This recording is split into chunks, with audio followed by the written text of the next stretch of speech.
কোন ক্ষেত্রে অর্জুন পুরস্কার দেওয়া হয়? অপশান এ সাহিত্য, বি সামরিক, সি বিনোদন, ডি খেলাধুলা।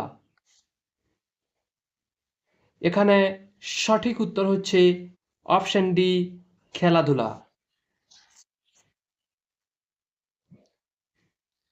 ভারতরত্ন পুরস্কার প্রাপ্ত প্রথম মহিলা কে?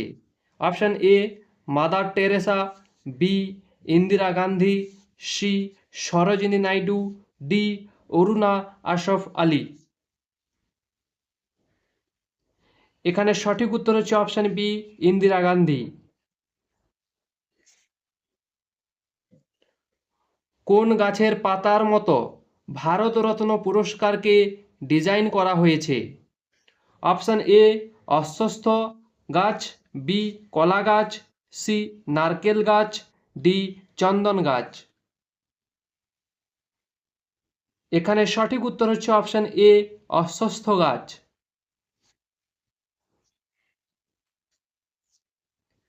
শান্তিস্বরূপ ভাটনগর পুরস্কার কোন ক্ষেত্রে দেওয়া হয়? অপশান এ শান্তি, বি চিকিৎসা, সি অর্থনীতি, ডি বিজ্ঞান ও প্রযুক্তি।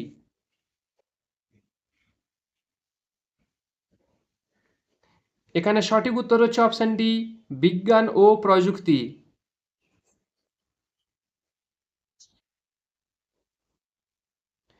গ্র্যামি পুরস্কার কোন ক্ষেত্রে দেওয়া হয়? অপশান এ খেলাধুলা, বি অভিনয়, সি সঙ্গীত, ডি সাংবাদিকতা।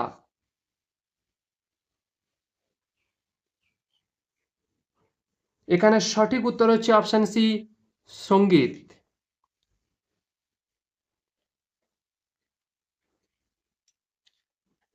কোন বছর ভারত সরকার রাজীব গান্ধী খেলরত্ন পুরস্কারের নাম বদলে মেজর ধ্যানচাঁদ পুরস্কার রাখে? Option A 2019, B 2020, C 2021, D 2022।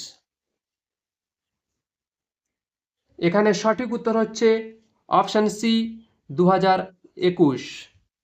ভিডিওটি ভালো লাগলে আচার্য বাংলা চ্যানেলটিকে লাইক ও সাবস্ক্রাইব করে পাশে থাকুন। কোন দেশের সংগঠন নোবেল পুরস্কার প্রদান করে? Option A England, B Sweden, C America, D Russia. এখানে সঠিক উত্তর হচ্ছে অপশান বি সুইডেন। কোন ক্ষেত্রে জ্ঞানপীঠ পুরস্কার প্রদান করা হয়? অপশান এ নৃত্য, বি নাটক, সি সাহিত্য, ডি খেলাধুলা। এখানে সঠিক উত্তর হচ্ছে অপশান সি খেলাধুলা।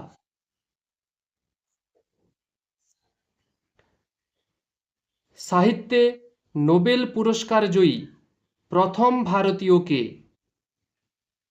Option A Rabindranath Tagore, B Swami Vivekananda, C Tarashankar Bandyopadhyay, D Amartya Sen. এখানে সঠিক উত্তর হচ্ছে option A Rabindranath Thakur.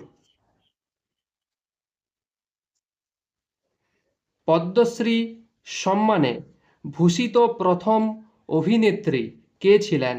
Option A Nargis Dutt, B Devika Rani, C Kanan Devi, D Suchitra Sen. এখানে সঠিক উত্তর হচ্ছে অপশান এ নার্গিস দত্ত। আপনারা কয়টি প্রশ্নের সঠিক উত্তর দিয়েছেন কমেন্ট বক্সে জানান। আজকের মতো আলোচনা পর্বটি এখানেই শেষ করছি। সবাই ভালো থাকুন, সুস্থ থাকুন, ধন্যবাদ।